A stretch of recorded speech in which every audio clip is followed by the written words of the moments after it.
Teresa, good evening. With Canada undergoing another bad wildfire season, the question becomes what happens to the cattle? What are the effects on the animal, the consumer, and also crops like the one behind me? It is a subject worth investigating further. As wildfires across Canada and the western United States continue to burn, millions of acres of farmland housing animals and national food supply chains have also been impacted. Professor Sylvain Charbois from Dalhousie University expanded on these concerns in an interview with us this morning. Well, obviously you need to be concerned about the animal's health overall. It's like a human being, really. If you inhale too much smoke, it can actually impact the health of your herd. So obviously farmers will be keeping their animals indoors.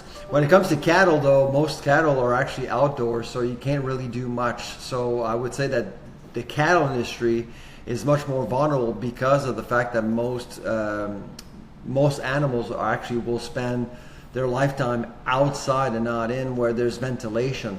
Studies suggest grapes and vineyards, like the ones found both in BC's Okanagan Valley and Ontario's Niagara region, are severely sensitive to wildfire smoke. But generally speaking, crops are probably the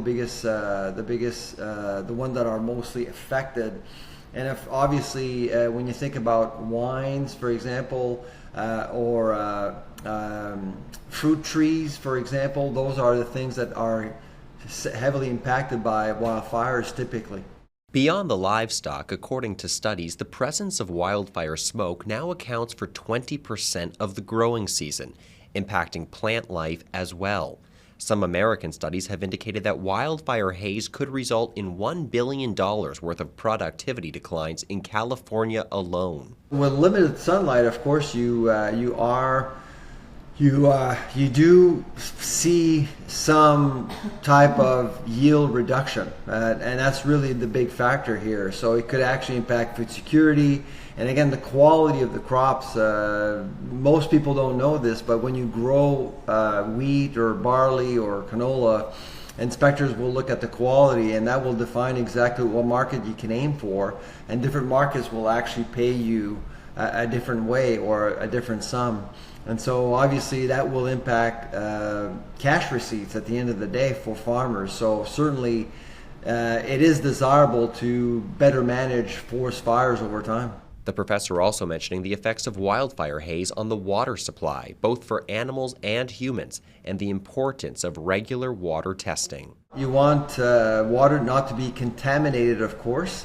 And farmers will need to test. That's the thing. So when you have forest fires affecting an entire region, farmers will need to test waters to make sure that their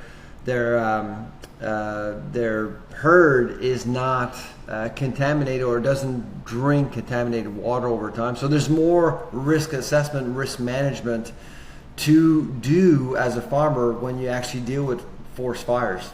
At one point this summer, BC's Minister of Agriculture said 50,000 animals were being threatened by wildfires and the wildfire smoke.